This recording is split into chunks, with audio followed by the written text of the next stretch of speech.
pa pinapanganak ang babaeng manloloko sa akin. Hindi pa!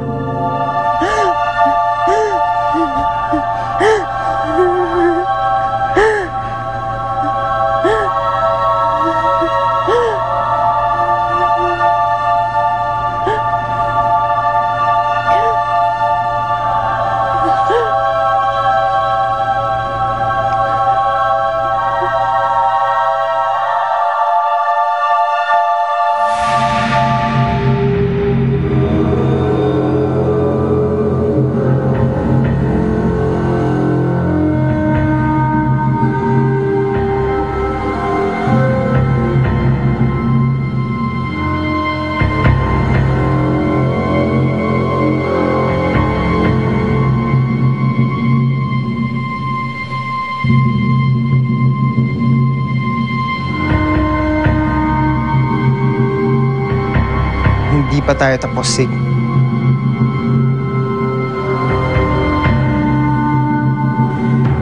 Gawin mo na.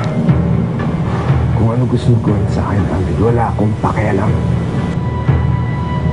Pero nakikiusap ako.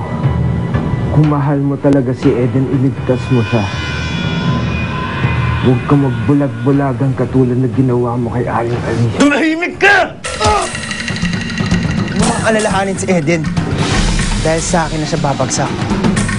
At ikaw, sa hukay ka na babagsak!